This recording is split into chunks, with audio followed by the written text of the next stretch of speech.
President, sjøtransport viktig for Høyre, og derfor har Høyre de siste månedene før Stortinget tok sommerferie vært med på en rekke forslag for å bedre rammebetingelser for sjøtransporten. Og i forbindelse med rett før sommeren så var det ganske stort trykk på lostjenesten, som jeg vil illustrere med å starte egentlig med et sitat. Lostjenesten burde ha som formål å være et positivt bidrag til sjøtransporten. Dessverre anses systemet i dag i mange tilfeller å være en hemsko for moderne, effektiv og rasjonell utnyttelse av sjøtransport, og bidrar til et dårligere og dyrere transporttilbud for norsk næringsliv som hovedforbruker av sjøtransport i Norge. Sitatet fra styreleder i gruppe for Shortsea i Rederiforbundet, Nils Magne Fjereide, og illustrerer en stor tillitskrise egentlig mellom kystverk og lossystem på den ene siden, næringsliv på den andre siden.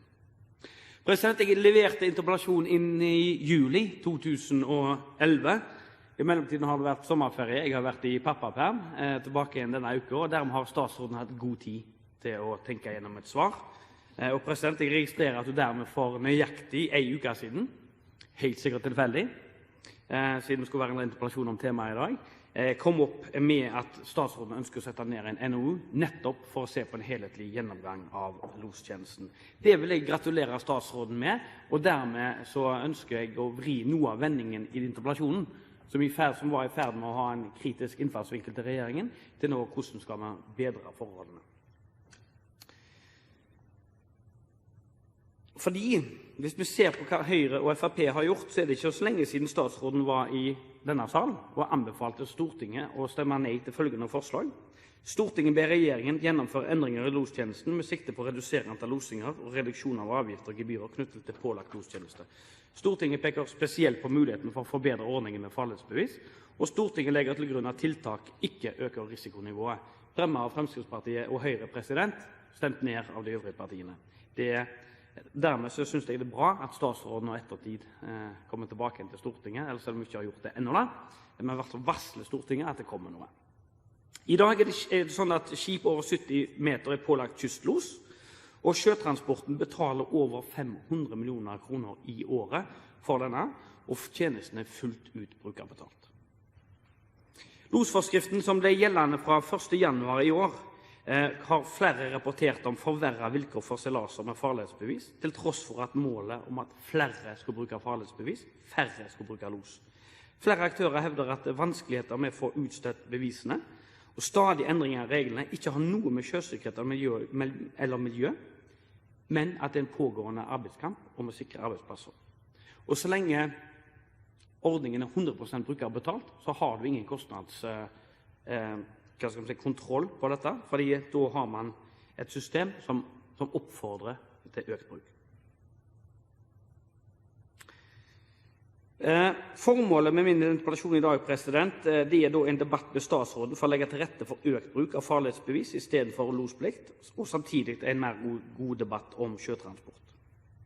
For det er ingen tvil om at regjeringen har rett og slett gjort en dårlig jobb med det regelverket som nå gjelder. Og det mangler ikke på advarsler på forhånd. Høringsutkastene ble slaktet av næringen, det ble forbedret av regjeringen, men det ble verre enn man tilsa. Og derfor så tror jeg det er lurt at statsråden er litt i forkant. Men utfordringen nå er at regjeringen i praksis kan utsette næringen for et handlingsvakuum i 2 år. Og det skyldes jo fordi at når statsråden ønsker å sette ned et utvalg som skal granske dette, så betyr det at NOU-en, som statsråden i media har varslet skal få et mandat til desember neste år, så betyr det 1 år uten at noe skjer i forhold til vedtaksformene. Så vet vi at NOU-en skal ut på høring, så skal det lagres et eller annet til Stortinget, og da er vi faktisk med stor sannsynlighet tilbake til et nytt Storting, forhåpentligvis en ny regjering, før vi får ta stilling til dette. Og det er noe av det som kanskje flere har kritisert fiskeri- og kystministeren på, at det blir mange utvalg, mange utredninger og lite handling, fordi problemene er jo ikke løst fordi man har satt ned et NOU. De eksisterer likevel, og da er man nødt til å egentlig ta tak i sakene med en gang. Losplikter er regulert i selve forskriften. Her er det mange fartøyer som er lospliktige, og hva slags farvann som disse pliktene skal gjelde for. Mange områder er allikevel unntatt fra losplikt, og det er strenge regler for fartøyer som skal ha unntak.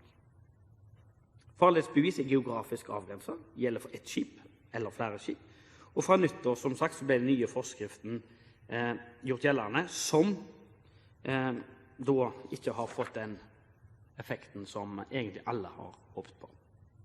Flere rederier sier at lokale lengdebegrensninger på skipene settes tilfeldig av det enkelte losdistrikt, og dermed får man lokale variasjoner som bidrar til en helt annen retning enn innføringen av farledsbeviser skulle tilsi. Grunnen til at Høyre har hatt fokus på dette i denne interpellasjonen, andre interpellasjoner og stortingsforslag, handler om at dette er logistikken til norsk næringsliv.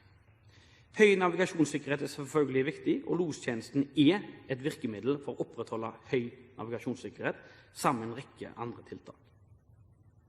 For endringer i lostjenesten som vi tar til orde for, er altså ikke et spørsmål om nivået på sikkerheten til sjøs, men heller et spørsmål om hvordan vi kan ivareta sikkerheten på en forsvarlig og kostnadseffektiv måte, og samtidig fremme den politiske målsettingen, som også i statsbudsjettet viser en feil utvikling, at til tross for politiske mål om å få det fra gods til kjøl, så er det altså gods som får den store økningen også fremover.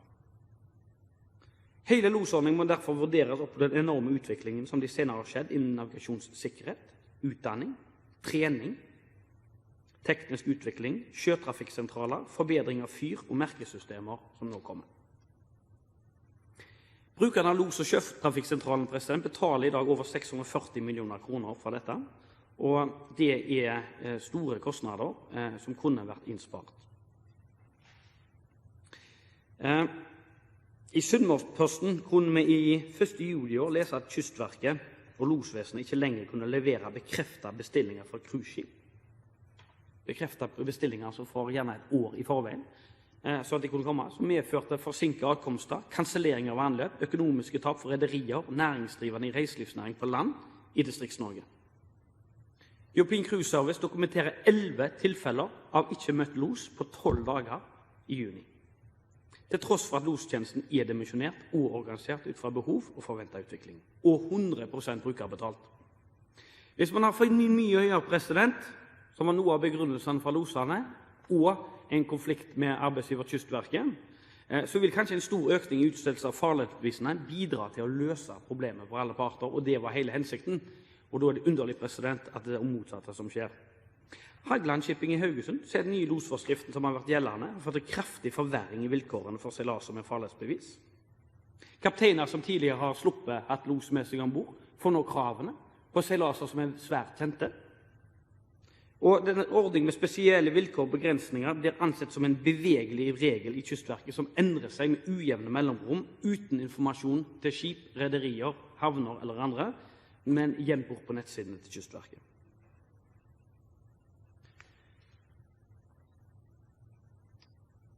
Det er derfor Høyre nå etterlyser politisk styring med denne prosessen, for tiden er overmoden for full gjennomgang av ordningen.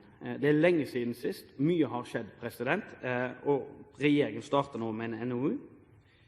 Men jeg mener likevel at fiskeriministeren er nødt til å se på hvordan Kystverket praktiserer dette, hvordan lostjenesten praktiserer dette, for problemene som ble nevnt i sommer gjelder for resten av året, uavhengig om NOU-en er satt ned.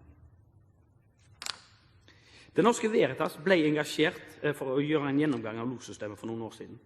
De la frem en rapport som viste et innsparingspotensial på ca. 100 millioner kroner og en reduksjon i antall losninger på 25-30%, uten at det skulle gå ut over sikkerheten. Vi vet også at det er andre måter å gjøre det på. Tilbringertjenesten, som Kystverket gjerne sørger for, det finnes alternative måter å gjøre det på. I Florø driver redningsselskapet den tjenesten, og har spart etter ryktene titalls millioner kroner for staten i redusert kostnad og redusert standby-kostnad. Så jeg tror at det er såpass mye som gjenstår her, at NOU-en er på sin plass, men tiltakene er egentlig ganske åpenbare og burde vært kjent for statsråden. Høyre ønsker en faglig kompetent og trygg lostjeneste, og mener skip med navigatører uten tilstrekkelig farledskompetanse skal benytte los. Men flere navigatører med farledsbevis vil kunne frigjøre ressurser til de som faktisk har behov. Høyre har bedt om at regjeringen setter i gang arbeid med en full gjennomgang av virkemidlene for sjøtransporten, Og i tillegg så har vi også altså bedt om en full gjennomgang når det gjelder lostjenesten. Det er blitt nedstemt, og det er kun Høyre og FrP som egentlig har i praksis stemt for dette. Takk.